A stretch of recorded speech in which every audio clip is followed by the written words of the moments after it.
Lah orang yang gampang ke salate niku gak entuk bagian dungane wong sing saleh. Berarti nek ana wong ndonga muni assalamu alaina wa ala ibadillahi sholihin piyambake boten entuk bagian. Wa amman lagi dan adapun siksaan tusibu yang menimpanya hingga mauti ketika mati, ketika dia mau mati sakaratul maut. Fal ulama maka yang pertama annahu sesungguhnya dia yamutu mati dalilan dalam keadaan ino. Mati ini gak mulya. Dalam mati pas maksiat ora berapa. Pas maksiat mati lah niki sing bahaya. Pas lakoni dosa mati. Pas nyawer mati. Dan ini bahaya.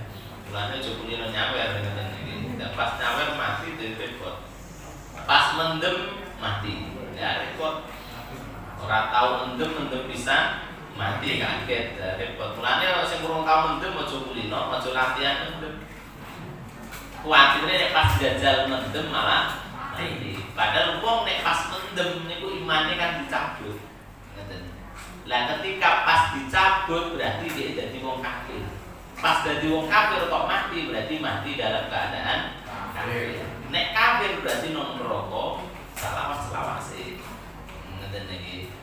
Nek orang kulino aja dijajal. Aku tak jajal-jajal mendem maksud. Wong pas maling melalah mati. Berarti mati dalam keadaan kafir. Kenapa? Karena kata Rasul, nek wong nyolong itu imane diambil oleh Allah Subhanahu wa taala. Delalah pas nyolong terus mati. Berarti mati dalam keadaan maksiat, mati dalam keadaan kafir. Mulane aja nyoba-nyoba nyolong. Ora tau nyolong pisang delalah langsung mati lah repot. Ora tau nyolong, ora pinter nyolong, akhirnya nyolong konangan duwe oyak dibuki mati. Repot. Mulane semua itu punya teknik gitu. Dengan orang duwe teknik maling ya gampang konangan. Maling kok utang wae.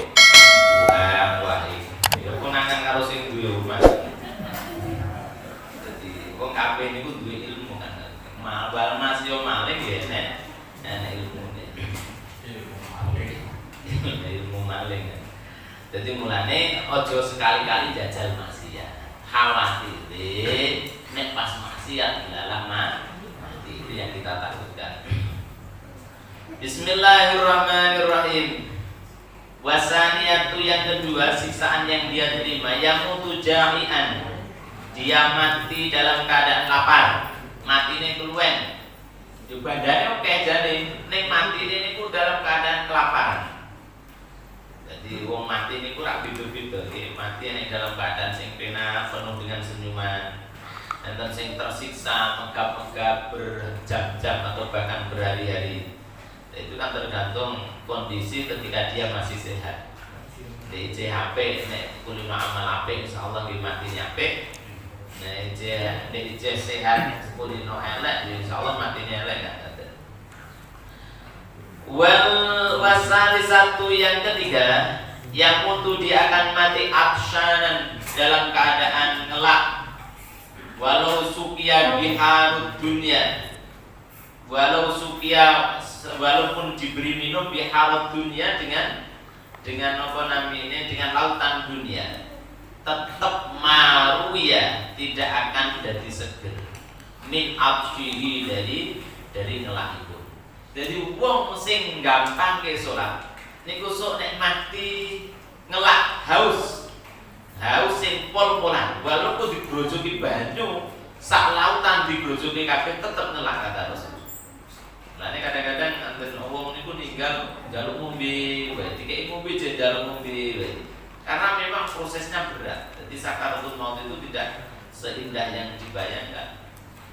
Rasul mawon ketika didatangi malaikat Jibril mawon ketika diambil ruhnya beliau sambat mikir ke nasib umatku piye ternyata sakaratul maut itu tidak mudah loro kan. Nah orang yang gampang ke salat niku apa meninggal dalam keadaan haus. Nah hawane wong arep meninggal niku ngelak jaluk umbi mulane sing apik nek jenengan tunggu tiyang sakit jaluk ngombe diparingi minum. Khawatire nek dikek ngombe setan malah bahaya. Terus nek jenengan nenek saudarane ngelak ngombe diparingi nuju, ditalkin diajari lafaz-lafaz thayyibah. Iso la ilaha illallah la ilaha illallah nek ora ya Allah Allah Allah Allah, sehingga harapannya ketika dia nanti pas nazak pas sakaratul maut sing diucapkan muni Allah la ilaha illallah. Lah napa keutamaane wong nek mati iso muni Allah la ilaha illallah? Enten hadis baginda Rasul, man kana akhiru kalami la ilaha illallah dakhalal jannah. Jadi wong sing mati kok matine dalam keadaan Islam iso muni la ilaha illallah, piyambake bakal mlebu surgane Allah Subhanahu wa taala. Lha tugase wong-wong sing nunggoni mayit iki ora mau ditangisi tok, mboten, bahkan nek perlu jangan ditangisi. Ngoten nggih, jenengan tangisi ora mengembalikan kesehatan dan rohnya, tapi nek ketoke keadaan sudah parah maka dibisikkan dalam telinga kalimat-kalimat thayyibah, kalimat-kalimat Allah Subhanahu wa taala. Bismillahirrahmanirrahim. Wa amalati, dan adapun siksaan tusibu yang menimpanya fi qabri, di dalam kuburnya, ketika dia di dalam kubur, fal ula, maka yang pertama yudiku alaihil qabru, yudiku disempitkan alaihi atasnya apa al kubur, kubure disempit ya dening Allah, hatta tahtalifa atlahu, sehingga tahtalifa kocar kacir murad marit nopo atlahu igo wekase atau tulang rusuke mayit niku wae. Jadi wong sing gampang ge salat niku kubure sok sempit. Lho kok kubur sempit? Kadang-kadang ada cerita enek wong ninggal dawane 1,5 meter, diduduk 1,5 meter, bareng diplungke gak sedeng, ditambah neh diplungke neh ternyata gak sedeng, ditambah meleh ternyata diplungke gak sedeng meleh. Akhirnya singkat cerita, akhirnya dia diplungke dalam keadaan pokok agak dipaksa gitu, dikerpuk ngoten. Nah ini menunjukkan apa? Bumi tidak mau menerimanya.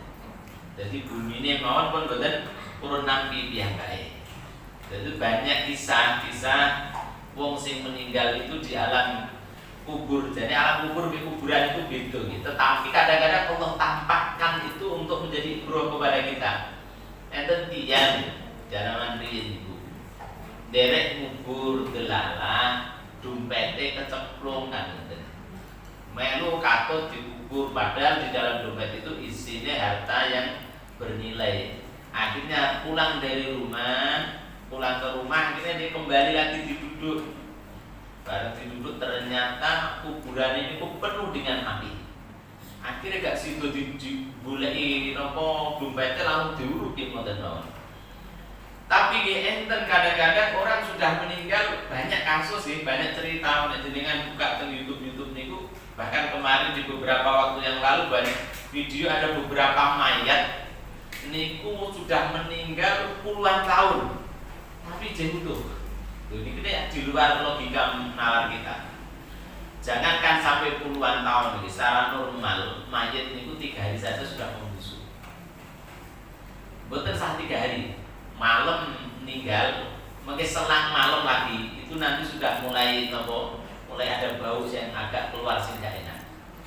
2 hari terus mulai ketinggal, 3 hari terus mulai wis bau itu wis mulai mboten sekeso.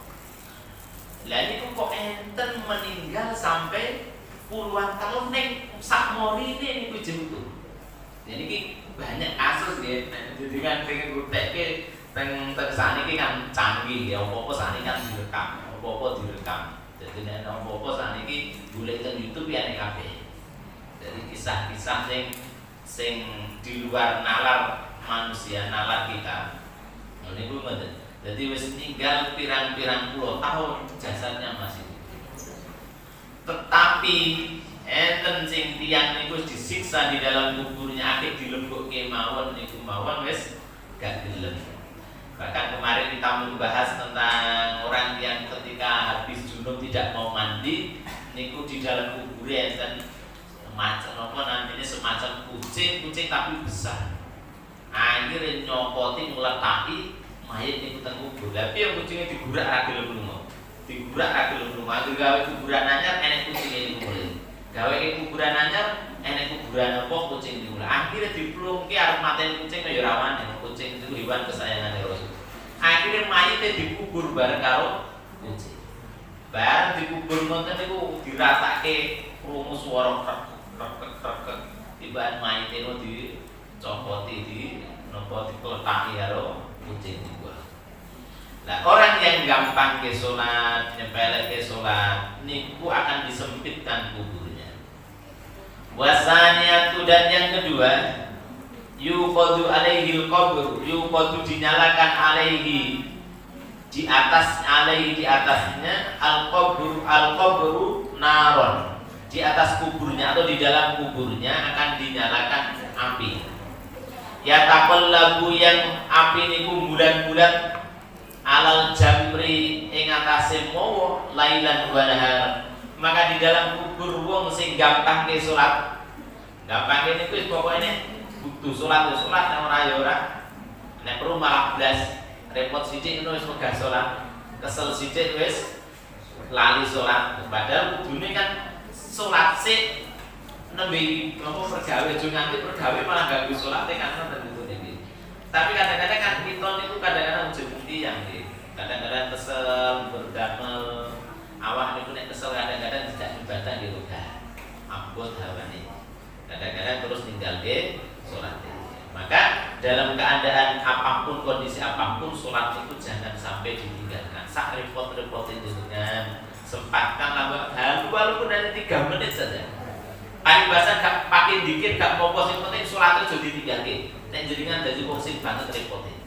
Ngoten nggih. Dadi nek jenengan dadi wong sing banget repote paribasan gak pakai dikir, gak pakai apa gak apa sing penting salat itu nganti ditinggalke.